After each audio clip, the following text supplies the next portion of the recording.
Hello, fellow followers. Welcome back to FanZcene. Greg here, and today I have for you Black Phone 2, a sequel done right. That's right. I just recently got back from the theaters, seeing Black Phone 2 in the theaters, and it was a great time. I love the movie. It's a little spoiler alert right off the bat. I did love the movie, and I'm going to get into my thoughts of it. There will be no spoilers in this review, but before we begin, I do want to say if you guys want to get the rest of the In Search of Darkness 1995 to 1999 documentary, which will end October 31st, Halloween at midnight. Now's your last chance to do it. Before then, I will have a link in the description down below. Clicking that link and buying that documentary does help support my channel, and I would be very appreciative. And as a horror fan, if you guys are horror fans, these are some of the best definitive documentaries you will ever see. Check it out. But let's get into it. So I recently just watched actually the Black Phone, the original with Ethan Hawke, not too long ago. I just picked up the Blu-ray, and I had never seen it. I watched it. Absolutely loved the movie. Fell in love with the movie. It's a great movie. Ethan Hawke gives an incredible performance.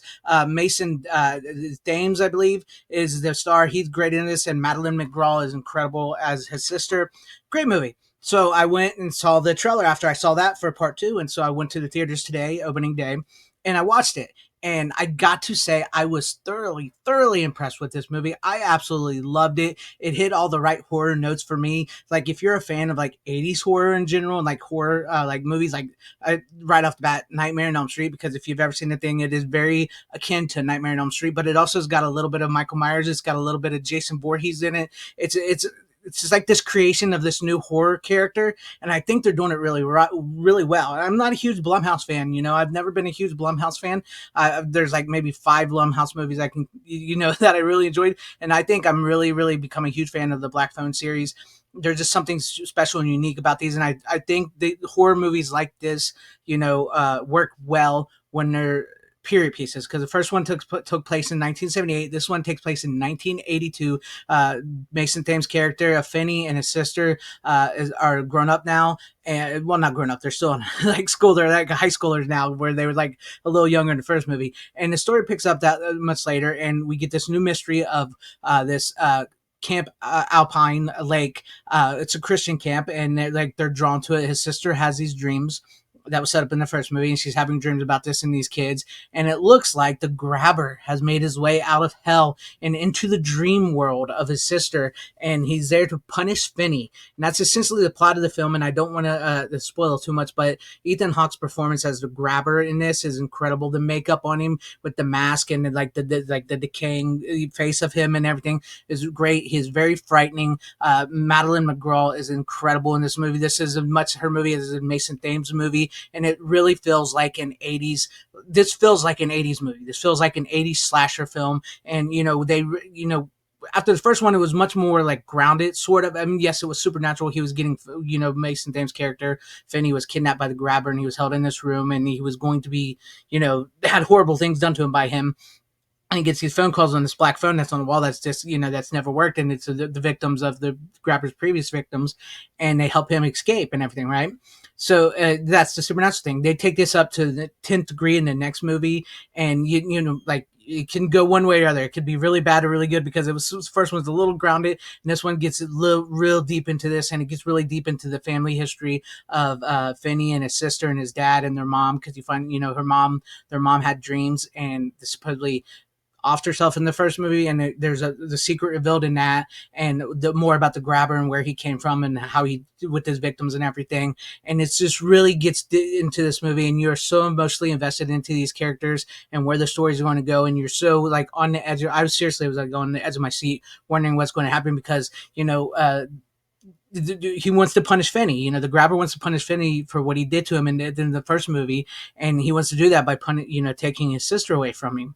And he's clawed himself out of hell, which is said. All this is like set up in the trailer. He clawed himself out of hell, and hell is not hot; it's cold. It burns cold. And this movie is very like it's even got like sort of the Shining bit into it as well. But like it's in this the mountains. It's cold, frozen lake. It's just creepy. It's just the dreams are incredible. The performances are great. By the end of this movie, man, you're just like, oh my god, what. And I think that when Blumhouse is left to let these people like this, like Scott Derrickson and them, create something like this originality, it works so much better than their like the Halloween movies or the Wolfman movie or the Exorcist movies, and or even Megan 2, because like with Megan 2 they went in a whole nother direction around that franchise. But I think they have something good here with the Black Phone, and the franchise is going to go to. It was so good. I had such a great theater going experience for this, and it's not often that I like a lot of new things. But like I said, what really has this going for this is performances. Nobody in this movie feels like they are modern day people. You know, Mason Thames and Madeline McGraw and their dad, played by Jeremy Davies, who's really great in this, and all the other actors and actresses in this movie feel like they're right in the 80s, like the early 80s. Just like in the first one, it really felt like it was in 1978. You know, it really felt like that. They're like, these people have not seen iPhones or phones or computers or internet. So it felt like it was really set and grounded in that world, in that reality, and this supernatural thing that's happening. And just like Ethan Hawke is just incredible as a grabber, just creepy, intimidating. My one complaint about the movie is, if you're going to have people in the movie where the grabber can attack, you know, maybe some death should occur.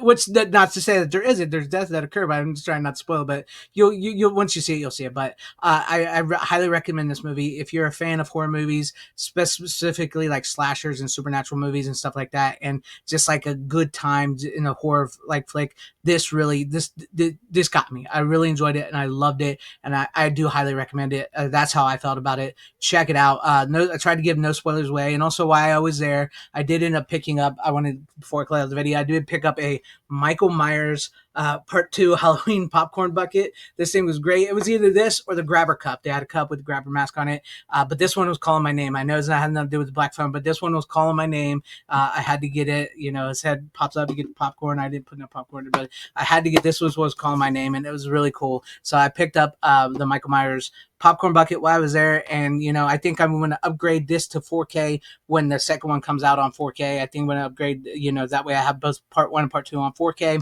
because I'm definitely buying that movie on physical media, and it was awesome. I really enjoyed it. I have not liked a good horror movie like that in a long time, because I don't really like a lot of modern horror, a lot of modern movies, if you ever watch my channel, and this one really felt right. It felt good. It felt like an 80s movie. It felt that like it was the right way to go for a sequel from this movie. You know, it's, if you're a fan of like Michael Myers, Freddy Krueger, specifically like Freddy Krueger and Michael Myers and Jason, all that, I think this will play in your wheelhouse. It was a really good, fun movie. Check it out and let me know what you guys thought about this review. If you've seen the movie, if you're going to see a movie, whatever thoughts, comments you have in the comment section down below. And if you liked what you saw here, maybe consider hitting that like button or subscribing, hitting that bell for notifications. That'd be awesome for your guys' subscriptions.